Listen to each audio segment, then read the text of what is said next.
is Shilin Hora, and I'm pleased to be the judge for the Her Voice exhibit at Expression Studio.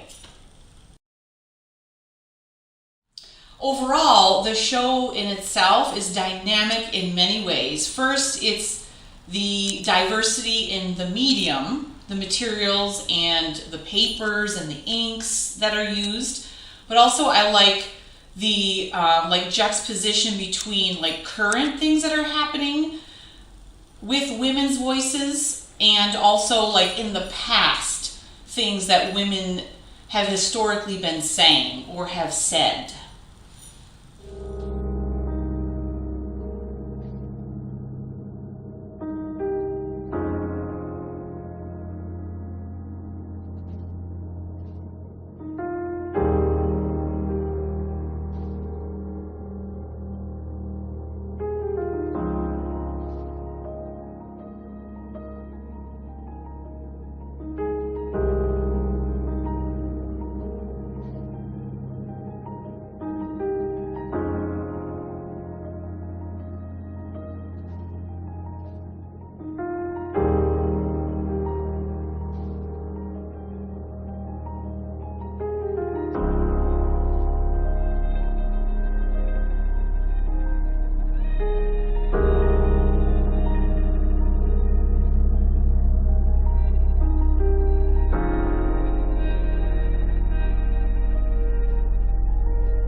My first choice for this exhibit is Storm Damage by Raluca Iancu. This piece is extraordinary in the fact that the medium is quite puzzling. It looks like a woodcut, but then it could also be an intaglio etching. The specificity of the detail is extraordinary, but then it also is quite organic and a bit impressionistic in its shapes. So I love it because it could be hair, it could be a woman's hair, it could also be the mitochondrion, so deep as cells. It could also be an aerial perspective of a field. So I love it in that it kind of pushes and pulls me with its imagery, but also the color is quite complex. And then I can tell it's probably a 3 or 4 block print. But the ranges from white to brown to yellow and then to black and then green is extraordinary. I think this is a fabulous piece, and I think it's first place.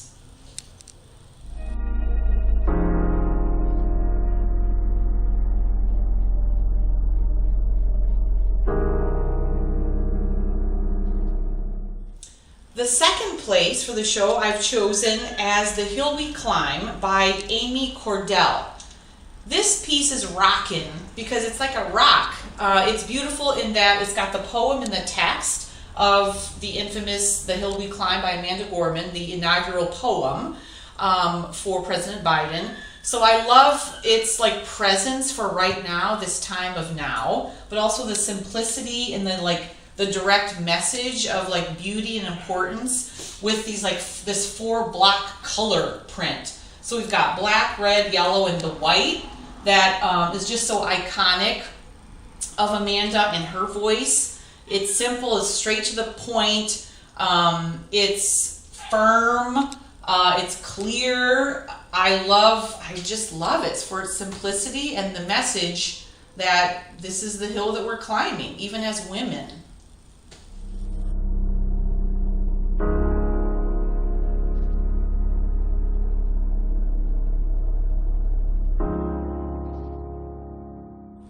And then my third place choice for this exhibition is Aspirations Mullen by Jen Schuer. This piece is extraordinary. Well, first, the craft is absolutely beautiful. The color choice is so simple and soft. For me, I know that the mullen plant historically has been harvested and gathered in medicinal purposes. So for me, when I see this piece, I actually think of women bent over in the fields picking this stuff so that it can be used, like, you know, pounded, grinded, made into powders, and put into medicines. So this is like, for me, like the women bent over in the fields, like all the things that they would want to say about that. Beautiful things about it, about being the harvester and the gatherer for plants and medicinal things, but also maybe some not so good things to say about that. So for me, it's not only beautiful, but it has like some historical references to plants and botany and all the things that women have provided and said about their work or even uses in the home for this particular plant.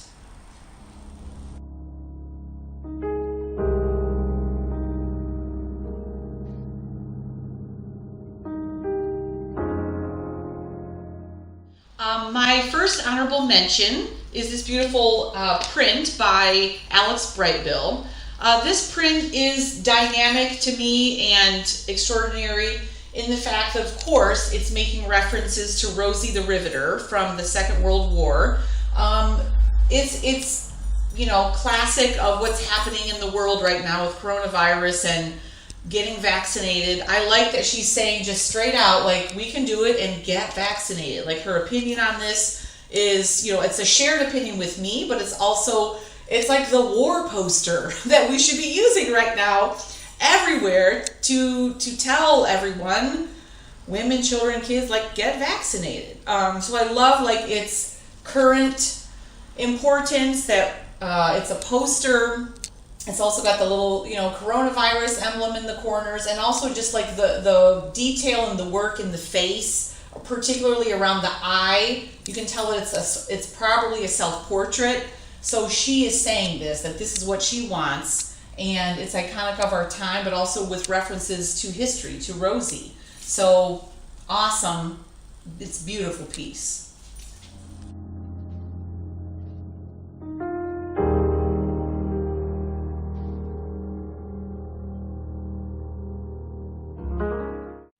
My second honorable mention choice is Green Witch by Pamela Penny.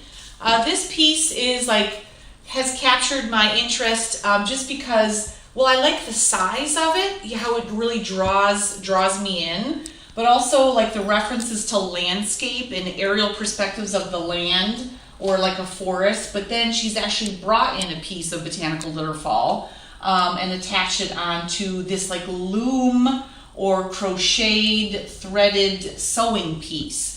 So it's like, you know, it's microscopic, but it's also like zooming way out to like a more aerial perspective for me. So it's like high up, but also it's like macro and micro combined. And it's got elements of like harvesting, of, you know, working. I see the planet in this piece, but I also see the soil and earth and microcosm. So it's kind of, for me, it's the voice of, you know, Mother Nature in some realms, talking about the whole thing, how we're all connected, how plants and people can work together to make these precious little gems like this piece here.